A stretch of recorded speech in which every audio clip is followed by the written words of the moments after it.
স্বাধীনতা পুরস্কার 2026-এ আজকে এই প্রোগ্রামে এসেছিলাম। আমি খ্রিস্টান ধর্মের পক্ষ থেকে আমি যোগ দিয়েছিলাম বাইবেল পাঠক হিসাবে। আমি আজকে এই অনুষ্ঠানে এসে খুবই আনন্দিত এবং এই অনুষ্ঠানটি সত্যিই রাষ্ট্রীয় একটি মহৎ উদ্যোগ যে যারা সম্মান পাওয়ার যোগ্য তাদেরকে আজকে এই স্বাধীনতা পুরস্কার দেওয়া হচ্ছে। আর আমি পবিত্র বাইবেল থেকে পাঠ করেছি গালাতীয় পুস্তক 5 অধ্যায় 1 এবং 13, 14, 15 পদ। আর সেখানে লেখা আছে খ্রিস্ট আমাদের স্বাধীন করেছেন যেন সেই স্বাধীনতা আমরা যোগ্যরূপে ব্যবহার করি।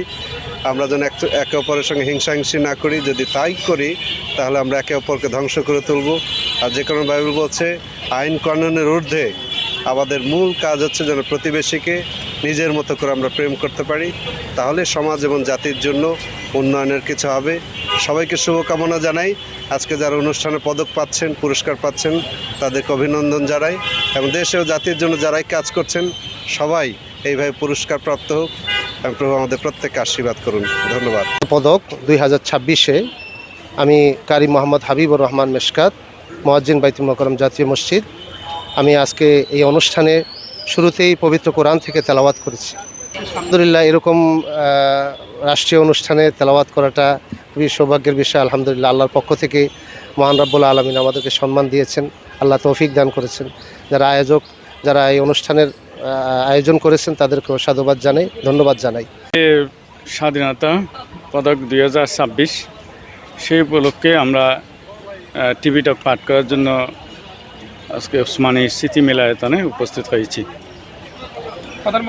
অনেক ভালো লাগছে যে আমাদের মাননীয় প্রধানমন্ত্রী ছিলেন এবং আরও অন্যান্য মন্ত্রীরা ছিলেন, ওনাদের সামনে টিভি টক পাঠ করা অত্যন্ত একটু কষ্টকর। তারপরেও এটা বিএপি পার্সেন্ট মানুষরা ওনাদের সামনে পাঠ করেছি, অত্যন্ত ভালো লেগেছে আমার।